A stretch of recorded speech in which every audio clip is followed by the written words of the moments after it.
تین حدیثیں ہی میں نے آپ کو سنا دی. اب کسی کے ذہن میں کوئی بات ہو تو وہ معلوم کر لیں. ذرا سی بات میں پہلے یہ بتا دوں کہ آج امام صاحب تلاوت کر رہے تھے تو پیچھے 2-3 لوگ جو ہیں سامع تھے، ان کے ساتھ اور 1-2 حافظ بھی ماشاءاللہ. وہ سامع اگر کہیں غلطی پہ تھے، ٹوک نہیں پا رہے تھے تو انہوں نے ٹوکا. یہ بالکل جائز بات ہے. ہمارے ہاں تو یہ کہتے ہیں نا جو سامع ہو صرف ایک ہی آدمی ٹوکے، ٹھیک نہیں ہے بات. یہ نہ کسی حدیث سے ثابت ہے نہ قرآن کی آیت سے. تو یہ جو آج یہاں ہو رہا تھا یہ بالکل ٹھیک ہوا کام. اگر سامع خاموش ہو، سامع کو غلط یاد ہو، سامع غلطی پہ ہو، تو بالکل جو اور حافظ ہوں جنہیں اچھی طرح قرآن یاد ہو وہ ٹوکیں. نبی اکرم صلی اللہ علیہ وسلم کو ایک بار ایک غلطی ہوئی تو نہیں ٹوکا کسی نے پیچھے سے، تو حضور نے بلکہ ناگواری محسوس کی اور کہا کہ بھائی مجھے ٹوکا کرو، اگر کہیں میں غلطی پہ ہوں، میں بھی انسان ہوں، غلطی ہو سکتی ہے. اور جو میں نے ایک بار آپ کو واقعہ سنایا تھا کہ حضور ظہر کی 2 رکعت پڑھا کے چلے گئے اور وہاں جا کے سارے کے سارے تو لحاظ کر رہے تھے. ایک صحابی نے کہا کہ حضور نماز کم ہو گئی یا آپ پڑھانا بھول گئے 2 رکعت؟ حضور نے نہ میں پڑھانا بھولا اور نہ نماز کم ہوئی. مطلب یہ بھی یاد نہیں تھا کہ میں نے کم پڑھائی. تو اوروں کو بھی ہمت ہوئی کہ حضور آج تو 2 ہی رکعت پڑھی گئی. تو حضور آئے، پھر 2 رکعت اور ادا کی. شاید آپ لوگوں نے یہ حدیث نہ سنی ہو. تو اگر چوک ہو جاتی ہے تو بالکل ٹوکنے کا حکم ہے. یہ ہمارے علماء دین پتہ نہیں کس طرح سے فقہ میں چیز لکھ ماری انہوں نے کہ یہ مطلب ایک ہی سامع ہوگا چاہے وہ غلطی پہ ہی ہو. بھائی اللہ کا کلام ہے، اس کا بڑا تقدس ہونا چاہیے. اور میں اپنے ساتھیوں بھی کہوں گا، مان لو تراویح آپ نہیں بھی پڑھ رہے، پیچھے بیٹھے، تو بالکل ہنسی مذاق نہ کریں. یہ اللہ کا کلام ہے، اس کا بڑا سخت معاملہ ہے. قرآن نے خود حکم دیا کہ جب قرآن پڑھا جائے تو خاموش رہو، غور سے سنو تاکہ تم پہ رحمت ہو. تو آگے سے قرآن کی جب تلاوت ہوتی ہوئی ہو، اگر آپ پیچھے بیٹھے نہیں بھی آپ جماعت میں ہیں تو آپ کم سے کم اس کا تقدس برقرار رکھیں. ایک کر کے ہیں.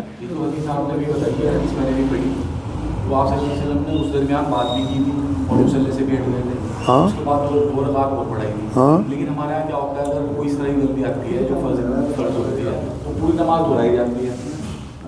یہ تو ہو چکا سوال پرسوں ترسوں 4-5 دن پہلے. وہ غلط کرتے ہیں یہاں والے ہمارے. نبی اکرم صلی اللہ علیہ وسلم کی سنت یہ ہے کہ حضور نے سجدہ سہو کیا، پھر لیکن 2 رکعت پڑھائی، سجدہ سہو کیا اور پھر سلام پھیر کے فارغ ہوئے. تو مطلب وہ ایسا نہیں کیا کہ پوری نماز فارغ کرتی ہو.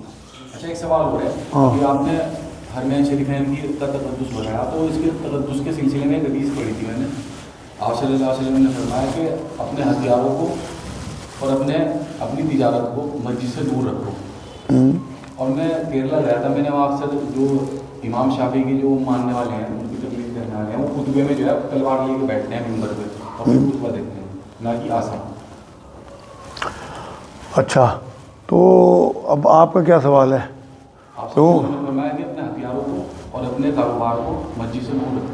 نہیں، وہ اور معاملہ تھا. دیکھو وہ آپس میں جھگڑوں کے لیے تھا، اور حضور نے ہی وہاں سے سارے وفد بھیجے جہاد کے لیے. سارے ہتھیار اکٹھے ہوتے تھے مسجد نبوی میں، وہیں سے تو وفد جاتے تھے اس کے جہاد کے. وہ جو ہے نا اپنے ہتھیاروں کو اور اپنے کاروبار کو دور رکھو، مقصد مسجد کو یہ لڑائی جھگڑوں کا اور اپنے کاروبار ایک جگہ نہ بنانا. باقی تو سارے وفد ہی جہاد کے مارے جاتے تھے. اگر ایمان کی اور دین کی دفاع ہوگی، اسلام کی دفاع ہوگی تو وہ مسجد نبوی سے ہوگی، آپ کی مسجدوں سے ہوگی. سارے مسجدوں میں آپ کے ہتھیار اکٹھے ہونے چاہیے، وہ مرکزی معاملہ ہونا چاہیے، اور وہیں سے آپ تشکیل دے کے جو ہے لوگ گروہ بھیجیں لوگوں کو ہتھیار دے کے. وہ حدیث اس لیے ہے دنیا داری کی چیزیں نہ ہوں وہاں پہ لڑائی جھگڑے. یہ تو وقت فی الوقت ہے، وقت کا تقاضا. وہ تو نہ وہ حرم کے لیے ہے. وہ عام طور پہ کرتے ہیں بھائی، وہ حرم کے لیے ہے. وہ عام طور پہ جو کرتے ہیں وہ بالکل ٹھیک ہے ان کا معاملہ. جو نبی کی حدیث آپ بیان کر رہے ہیں، دیکھو ہر چیز کی ایک علت ہوتی ہے. پیچھے نبی کی منشا سمجھو. نبی کی منشا یہ تھی کہ آپ مسجدوں کو اپنے جھگڑوں کی جگہ بنا لینا، کہ آپ وہاں لاٹھی ڈنڈے نکال لو، اپنے ہتھیار نکال لو، لڑنے لگو. یہ ان کا تقدس برقرار رکھنا. ایک اس میں دنیاوی کام نہ ہو کہ جو آپ سامان بیچ لو، لے بھائی 2 روپے کی اگربتی، لے بھائی 2 روپے کی مسواک مسجد میں. اس لیے منع کیا اس معاملے کو. ہاں آپ کچھ میرا سوال یہ ہے کہ مذہب اسلام ایک ہے اور مسلمان ایک ہے، تو یہ 72 فرقوں والی بات کہاں سے چلی؟ لوگ گٹ کیوں ہوئے؟ الگ الگ وچار لوگ بھی کیوں ہوئے؟ مذہب اسلام سے ریلیٹڈ سوال ہے. ان کا سوال یہ ہے کہ مذہب اسلام ایک ہے تو پھر 72 فرقے کہاں سے آ گئے؟ بھائی ایسا ہے، یہ شروع سے جب سے آدم علیہ السلام آئے نا، اس کے بعد اللہ نبی بھیجتے رہے، بیچ بیچ میں بگاڑ آتے رہے، لوگ سیدھا راستہ چھوڑ کے نا صراط المستقیم اور اپنی طرف سے لوگ جوڑتے رہے چیزیں، اس میں بگاڑ آتے رہے۔ نوح علیہ السلام کے زمانے تک آتے آتے بہت زیادہ بگاڑ آ گیا، تو وہاں اللہ نے نو انسانی کو زیادہ تر کو ختم کر کے اور کشتی میں جو لوگ بچے ہوئے تھے انہیں چڑھا دیا۔ پھر وہاں سے جو ہے انسانیت شروع ہوئی نوح علیہ السلام کے لوگوں سے، لیکن اس کے بعد بھی پھر بگاڑ آئے تو اللہ نے پھر بعد میں نبی بھیجے، اور تو یہ تو چلتا ہی رہے گا قیامت تک، بگاڑ آتے رہیں گے۔ اب کوئی نبی نہیں آنا، وہ نبی کی تعلیمات، حدیث اور قرآن ہمارے بیچ میں ہے، اور رہنمائی ہمیں ان سے لینی پڑے گی۔ تو 72 فرقوں والی حدیث تو نبی کی صحیح ہونی ہی تھی، اس ٹائم 72 تھوڑی ہیں، اس ٹائم تو ہوں گے 172، یہ تو قیامت کے قریب 72 فرقے ہوں گے، اس ٹائم آتے آتے اور کم ہو جائیں گے، اور اس ٹائم پھر ان میں سے ایک فرقہ جو ہے وہ حق پہ ہوگا۔ یہ حدیث کلیئر ہونی ہے بالکل، تو یہ تو چلتا رہے گا، اور یہ اختلاف جو ہے نا اس میں بھی جو ہے رہنمائی ہے، اس سے غور و فکر بھی ہوتا ہے، لوگ تحقیق کرتے ہیں اور پھر دین میں نئی نئی چیزیں نکالتے ہیں جو غور و فکر کرنے کے بعد جو ہمارے حق میں بھی بہتر ہوتی ہیں، مطلب بدعت نہیں، جو غور و فکر کے بعد قرآن ایک ایسا جو کتاب ہے جو قیامت تک اس کے جو ہے معجزے کھلتے رہیں گے، تو یہ تو اچھا ہے، کھلتا رہے معاملہ۔ کیا 1 سال کے لیے جماعت میں جانا شادی شدہ مرد کے لیے ٹھیک ہے؟ ان کا سوال یہ ہے کسی شادی شدہ مرد کے لیے 1 سال کے لیے جماعت میں جانا ٹھیک ہے؟ بالکل بھی ٹھیک نہیں ہے میرے بھائی، میں تو ہمیشہ سے منع کرتا ہے۔ آپ کی جوان بیوی یا آپ کے چھوٹے چھوٹے بچے، اور جس طرح ماحول خراب ہے، جس طرح کی ہماری جوائنٹ فیملی ہے، آپ جیٹ دیوروں کے بیچ میں اپنی بیوی کو چھوڑ کے جا رہے ہیں، وہ تو فتنہ ہے بہت بڑا۔ آپ نیکی کمانے تھوڑی جا رہے ہیں، آپ اللہ کا عذاب اکٹھا کرنے جا رہے ہیں۔ بالکل دور ہو جاؤ اس معاملے سے۔ دیکھو 3 دن بہت زیادہ 10 دن اس سے زیادہ، اور وہ بھی آپ اپنی بیوی کو مائکے بھیج جائیں، بالکل نہ۔ یا تو آپ کا اپنا الگ گھر ہو اور وہاں آپ نے ایسا انتظام کر رکھا ہو کہ آپ 3 دن کو 10 دن کو جا رہے ہیں، اپنے کسی سالے کو چھوڑ کے جا رہے ہیں، اپنی بیوی کو مائکے چھوڑ کے جائے، بالکل آپ جاؤ، اپنا توبہ چلہ کرو اور اپنا قرآن صحیح کرو، اپنی دعائیں یاد کرو، اپنی نمازیں صحیح کرو، بالکل۔ لیکن یہ کہ آپ 4 مہینے 40 دن یا 1 سال کو اپنی جوان بیوی کو چھوڑ کے جا رہے ہیں، بھائی اس کے بھی جذبات ہیں، اسے بھی ضرورت ہے آپ کی۔ اگر وہ اپنے ماں باپ بہن بھائی چھوڑ کے آ گئی، اس کا مطلب آپ ظلم کرو اس کے ساتھ، مطلب اللہ رب العزت نے جو جسم رکھا، اس کی ضرورت رکھی، پیٹ بھی رکھا، پیٹ کے نیچے بھی ضرورت رکھی، تو آپ کس طرح سے اس پہ ظلم کر رہے ہیں؟ اس بات ہمارے ہاں تو اسے نیکی سمجھاتے ہیں، میرے ہاں تو آگے بتاتے ہیں بڑی اس سے شوق سے، جی 4 چلے لگا رکھے۔ ابے میں نے نبی نے کون سا چلہ لگایا تھا پہلے بتا؟ نبی سے تو کوئی بات ثابت نہیں ہے اس طرح کی۔ ہاں آخری زمانہ، آپ کی بیوی مر گئی، آپ 75 سال کے نکل جاؤ ساری عمر کی جماعت میں، جب آپ کا کوئی بھی آدھا کام نہ کر رہا ہو آپ نے، تو بلا جگہ میں نزدیک تو یہ عذاب کی بات ہے۔ اب وہ مجھے لوگ پھر کرٹیسائز کریں کہ جی تبلیغ جماعت، میں تبلیغ جماعت کی بات نہیں کر رہا، آپ جماعت اسلامی کے لیے 1 سال کے نکل جاؤ، میرا جو سوچ ہے وہ ان کے لیے وہی ہوگی، مطلب سب جماعت، کوئی بھی جماعت یہ حرکت کرے کہ آپ کے بیوی بچوں کو چھڑا کے آپ کو 1 سال کے لیے لے جائے، بالکل وہ کوئی سی بھی جماعت ہو۔ سوال، شادی دنیا میں ہی ضرورت ہے یا آخرت کے لیے بھی ہے؟ ان کا سوال ہے شادی دنیا کی ہی ضرورت ہے، آخرت میں بھی اس کی ضرورت ہے؟ بھائی آخرت تک کی، آپ یہ دیکھو آپ کے ایمان بچانے والی چیز ہے، نبی نے فرمایا کہ نکاح کرو، نکاح آخرت بچانے والی چیز ہے تمہاری، جو عزت بچاوے، آپ کا ایمان بچاوے۔ آپ دیکھو نا، اگر خدا نہ خواستہ آج حالات دیکھ لو، اگر بیوی نہ ہو، نبی اکرم صلی اللہ علیہ وسلم ایک بار سڑک پہ نکلے، 2 عورتیں آگے جا رہی تھیں، صحابی ساتھ تھے، نبی اکرم صلی اللہ علیہ وسلم کے منہ سے جملہ نکلا ہے، تاریخی جملہ ہے کہ عورت کے اللہ نے 2 شیطان آگے اور 2 شیطان پیچھے رکھے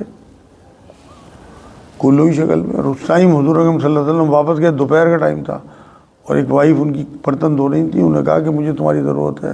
حضرت سودا تھیں، حضرت ام سلمہ تھیں، میرے نام ذہن میں نہیں آ رہا پکا، اور پھر جو ہے مباشرت کی، پھر اس کے بعد غسل کیا، پھر باہر آئے۔ تو وہ تو بھٹکنے کا تو امکان ہی نہیں رہتا پھر، اگر آپ اپنی بیوی کو صحیح طرح سے استعمال کرتے ہیں۔ صحابہ کو اتنا مرتبہ کس طرح ملا جبکہ پہلے وہ لوگ گناہوں میں بندھے ہوئے تھے؟ بڑا اچھا سوال ہے۔ ان کا سوال یہ ہے کہ صحابہ کو اتنا مرتبہ کس طرح ملا جبکہ وہ گناہوں میں بندھے ہوئے تھے؟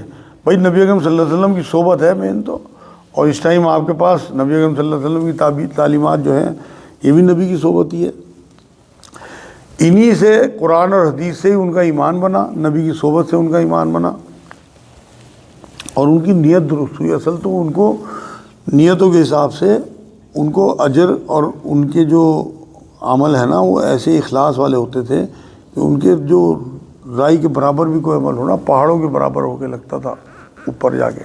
ہمارے تو پہاڑوں کے برابر بھی عمل ہوں گے، پتہ نہیں روئی کی طرح نہ اللہ اڑا دے انہیں، دھوئیں کی نہ بکھیر دے، ریت کی طرح نہ اڑا دے. لیکن نبی اکرم صلی اللہ علیہ وسلم کی تعلیمات نے ان لوگوں کو ایسا پکا کر دیا تھا، اور حضور کی باتوں پہ اس طرح سے یقین اور بھروسہ رکھتے تھے کہ جو حضور کہتے ہیں وہ پکا. میں ایک واقعہ سناؤں گا. ایک بار حضرت عمر رضی اللہ تعالیٰ عنہ کے زمانے میں ایسا ہوا کہ حضرت عباس رضی اللہ تعالیٰ عنہ جو حضور کے چچا تھے نا، ان کا گھر راستے میں پڑتا تھا، مسجد نبی سے ملا ہوا تھا بالکل. تو ایک پتلانہ گرتا تھا اوپر سے، تو اس پتلانے سے جو پانی گرتا تھا تو نمازیوں کے کپڑوں پہ چھینٹیں آتی تھی. بہت لوگ بہت دنوں سے ان سے شکایت کر رہے تھے خلیفہ صاحب سے، حضرت عمر رضی اللہ تعالیٰ وہ لحاظ کر رہے تھے حضور کے چچا ہیں. تو جب بہت زیادہ وہ ہو گیا، اور کچھ لوگوں نے ان سے کہا بھی حضرت عباس سے، تو انہوں نے ہٹایا نہیں وہ پتلانہ. ایک دن حضرت عمر رضی اللہ تعالیٰ عنہ نے یہ کیا کہ ایک اونٹ منگایا لمبا سا، اور اس پہ کھڑے ہو کے وہ پتلانہ اکھیڑ دیا اور اندر گھر میں دے دیا کہ عباس سے کہنا کہ 4 کونے ہوتے ہیں گھروں کے، کسی اور کونے میں لگا لے، اس سے لوگوں کو بہت زیادہ دقت ہو رہی ہے. اور انہیں بتا بھی دیا گیا کسی اور کونے میں سیٹ کر لیں. بات آئی گئی ہوگی، لوگ جانے آنے لگے. شام کو عباس صاحب گھر آئے رضی اللہ تعالیٰ عنہ، تو گھر والوں نے بتایا، صحابہ اکٹھے ہوئے 2-4 جو ان کے موافق تھے. تو عباس صاحب نے بات کہی کہ تم دیکھو عمر اپنے ہاتھ سے اس پتلانے کو لگائے گا. بڑا تعجب ہوا لوگ کہ عمر جیسا آدمی سخت، جو ایک فیصلہ کر لے اس کے بعد اپنے فیصلے سے ہٹتا نہیں. تو وہ جب اگلے دن دربار لگا، ممبر پہ خطبہ دینے کے لیے بیٹھے، تو حضرت عباس صاحب بھی وہاں موجود تھے. تو انہوں نے تو کوئی بات شروع نہیں کی، حضرت عمر نے ہی شروع کر دی بات، کیونکہ کل وہ اکھاڑا تھا پتلانہ کہ حضور کے چچا کل میں نے آپ کا پتلانہ اکھاڑا، اور آپ سے لوگ کئی بار کہہ چکے، میرے کپڑوں پہ بھی کئی بار چھینٹیں آ چکی، اور گھر کے 4 کونے ہوتے ہیں، آپ کسی اور کونے میں لگا لیں جس سے کہ لوگوں کی جو ہے اس میں آنے جانے میں دقت نہ ہو. بہت بھیڑ جمع تھی. تو انہوں نے یہ بات کہی اٹھ کے حضرت عباس نے کہ بھائی مجھے بھی لگتا تھا یہ کہ لوگوں کو چھینٹیں آتی ہیں، مگر میری ہمت نہیں ہوئی، کیونکہ جب یہ میں مکان بنا رہا تھا تو نبی اکرم صلی اللہ علیہ وسلم ایک دن آ گئے گھر پہ اور کہنے لگے چچا میں تیرا ہاتھ بٹاؤں، اور یہ پتلانہ حضور نے اپنے ہاتھ سے لگایا تھا. تو میری ہمت نہیں ہوئی کہ میں نبی کے لگائے ہوئے پتلانے کو اپنے ہاتھ سے اکھیڑ دوں. عمر اٹھے، بھاری آدمی سے دھم سے گر گئے، ان کے گھٹنوں میں بل گرا کریں تھے. کہنے لگے عباس میں نے تو اونٹ پہ کھڑے ہو کے پتلانہ اکھاڑا تھا، میں تیرے ساتھ چل رہا، میرے کندھے پہ کھڑے ہو کے پتلانہ لگا، نبی کے ہاتھ کا لگایا پتلانہ میں نے اکھاڑا، تو میرے کندھے پہ کھڑے ہو اور اس پتلانے کو لگا. حضرت عمر کھڑے ہوئے، عباس ان کے کندھے پہ کھڑے ہوئے اور اپنے ہاتھ سے وہ پتلانہ لگا. تو یہ تو وہ لوگ تھے کہ نبی اکرم صلی اللہ علیہ وسلم نے جو کر دیا وہ فائنل ہے. تو اس لیے انہیں اتنی عظمت ملی، اس لیے ان کے لیے اتنے اجر تھے. قرآن چھپوانے میں تعاون بھی کیا نیکی ہے؟ ان کا سوال یہ قرآن چھپانے میں تعاون کرنا بھی نہیں کیا. بالکل بھائی، بلکہ میں تو کہوں گا آپ ترجمے زیادہ چھپائیں، مطلب اس کے ساتھ ساتھ جو متن چھپے نا ساتھ میں ترجمہ ضرور چھپائیں، جس سے کہ آپ ہدایت پانے والوں کا جو گروہ ہو اس میں بھی آپ کا حصہ لگ جائے. تو ترجمہ بھی ساتھ میں چھپائیں ضرور. کیا قرآن میں گن گن کر مال رکھنے سے منع ہے؟ ان کا سوال یہ ہے کیا قرآن میں گن گن کے مال رکھنے سے منع؟ بھائی وہ سینت کے رکھنا، مطلب وہ جو قرآن کی آیت ہے نا اس میں اللہ رب العزت کا مقصد یہ ہے کہ ایسا نہ ہو کہ تم پیسے کو دبا لو تجوریوں میں. اسلام کا جو مزاج ہے اس سرکولیشن کا ہے کہ پیسہ معاشرے میں سرکولیشن میں رہنا چاہیے. یہ تھوڑی گن گن کے نہ رکھو بھائی، کس طرح حساب رکھو گے؟ پھر کہیں سے پیسے آیا آپ کے، آپ بنا گنے اندر رکھ رہے ہیں کہ قرآن نے تو منع کیا. یہ تو یار اصل میں حکمت کی باتیں ہیں. یہ بڑی ذرا ذرا سی باتیں لوگ سمجھتے نہیں. چیزوں کو گن گن کے رکھنے سے منع، وہاں وہ ہے حکمت. کہ ایسا نہ ہو کہ آپ سیت کے اپنی گھڑیاں گنی گن کے کہ اب میرے پاس 10 لاکھ ہو گیا اور میرے پاس 20 لاکھ ہو گیا. مقصد وہاں وہ ہے. آپ کے اپنے بزنس کے پیسے آپ کس طرح سے بنا گنے لے لو گے بھائی لوگوں سے؟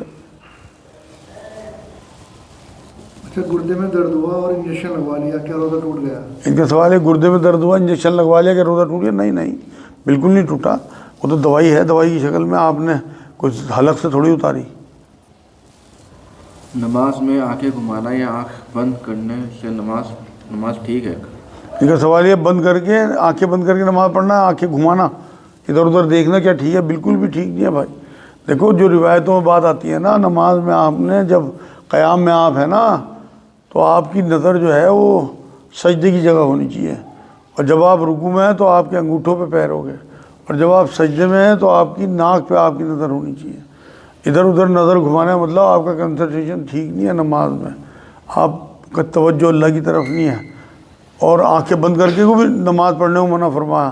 بلکہ ایک روایت میں میرے یاد پڑ رہا کہ اندھوں کی نماز بتایا. لیکن ایک بار کو اس کی اجازت دی جا سکتی ہے. مان لو کسی کو خضوع ہو محسوس ہوتا ہو اور وہ آنکھیں بند کر کے اچھے سے نماز پڑھ سکتا ہو تو دھیرے دھیرے کوشش کرے، کبھی کھول لی کبھی بند کر لی، کوئی حرج نہیں ہے. اچھا، سحری کے بعد سونے پر احتلام ہو گیا تو کیا اس سے بھی روزہ ٹوٹ جاتا ہے؟ ان کا سوال یہ ہے سحری کے بعد سونے سے احتلام ہوا کیا روزہ ٹوٹا ہے؟ نہیں بھائی، وہ تو بے اختیاری چیز ہے، اس سے نہیں احتلام ٹوٹا، مجھ سے نہیں آپ کا روزہ ٹوٹا. جی میں نے ایک حدیث پڑھی تھی، اس حدیث میں ہے کہ آپ صلی اللہ علیہ وسلم نے فرمایا کہ نماز ہوتی ہے، حج ہوتا ہے، یہ جو نیک اعمال ہوتے ہیں وہ تو بندے کے حق میں گواہی دیں گے. لیکن 2 چیزیں ایسی ہیں اس میں الفاظ بدلے ہیں آپ صلی اللہ علیہ وسلم کے، روزہ اور قرآن، یہ بندے کے حق میں سفارش کریں گے. تو ان دونوں میں فرق کیا ہے؟ وہ تو جو چیزیں تم بتا رہے ہیں نا نیکی، وہ الگ چیز ہے. ان کا جو معاملہ ہے یہ دونوں چیزیں اللہ سے جڑی ہوئی ہیں. قرآن تو اللہ کی صفت ہے. یہ تو یہ رمضان کی حدیثوں میں آتی ہے بات کہ یہ قرآن کہے گا اسے میں نے راتوں میں سونے سے روک کے رکھا، اس وجہ سے سفارش کرے گا. اور دوسرا کیا پوچھ رہے تھے آپ؟ روزہ. تو روزے کو اسے میں نے بھوکا رکھا، اسے شہوت سے دور رکھا، تو اس لیے وہ سفارش کرے گا. سفارش سے مراد یہ ہے کہ جو چھوٹے موٹے گناہوں کی وجہ سے کوئی پکڑ ہونے والی ہوگی وہاں پہ یہ اڑ جائیں گے دونوں چیزیں، مطلب کھڑے ہو جائیں گے آڑ بن کے، ڈھال بن کے. روزہ ڈھال ہے، تم نے سنا ہوگا. ڈھال کسے کہتے ہیں؟ کہ سامنے والے کے وار کو، دشمن کے وار کو روکتے. تو وہاں جو فرشتے ہوں گے نا سزا دینے والے، ان کے آگے ڈھال بن جائیں گی یہ چیزیں. وہ حدیث اس طرح سے ہے. اچھا، کیا سفر میں تراویح پڑھنی ہے؟ ان کا سوال یہ ہے کہ سفر میں تراویح پڑھنی ہے؟ نہیں، تراویح تو نفلی عبادت ہے، اور سفر میں آپ کے اوپر، یہ تو عام دنوں میں ہی آپ کے اوپر فرض نہیں ہے تو سفر میں تو کہاں ہوگی. لیکن میرے حساب سے پڑھنی چاہیے، کیونکہ وجہ یہ ہے نا کہ دیکھو اس کی جو نفلی عبادت ہے یہ فرضوں کے برابر ہے. اور آپ کے پاس اگر ٹائم ہے سفر میں، بھاگا دوڑی میں تو آپ کو روزے تک کی چھوٹ ہے، لیکن ویسے آپ کو تراویح پڑھ لینی چاہیے اگر آپ کو ٹائم مل رہا ہے. کیونکہ آپ یہ دیکھو نا کہ آپ نے پتہ نہیں کتنی نمازیں کوتاہیاں کر رکھی ہوں گی. یہ سب کمپلسیشن بن جائے گا انشاءاللہ آپ جو یہاں نفل پڑھ رہے ہیں جتنے بھی. تو اس لیے ویسے ضروری نہیں ہے، مطلب اگر آپ چھوڑ دو کوئی گناہ گار نہیں ہو، لیکن اگر پڑھو گے تو بہت ثواب کا کام ہے. گھر میں اگر نماز پڑھ رہے ہوں تو کیا اقامت بھی ضروری ہے؟ بہت اچھا سوال ہے ان کا سوال یہ ہے گھر میں اگر ہم اکیلے نماز پڑھ رہے ہوں تو کیا اقامت ضروری ہے؟ جیسے عورتیں ہی پڑھتی ہیں ہم بھی پڑھتے ہیں. اقامت میں تو کہتا ہوں اذان بھی دینی چاہیے. نبی اکرم صلی اللہ علیہ وسلم کی ایک حدیث سنو کہ اللہ رحمتیں برساتا ہے اس گڈریے پہ جو مکے سے دور وادیوں میں نکل گیا پہاڑوں کے اوپر، اور نماز کے ٹائم جب ہوا تو اس نے پھر اذان دی اور پھر اقامت کہہ کے نماز پڑھی اکیلے. آگے اس حدیث میں یہ فرمایا کہ اللہ اس کے پیچھے ہزاروں فرشتے کھڑے کر دیتا ہے. تو بالکل آپ لوگ جب بھی گھر میں نماز پڑھو ویسے تو کوشش کرو اذان بھی دو، لیکن اذان کے الفاظ ہی تو کہنے ہیں آپ نے.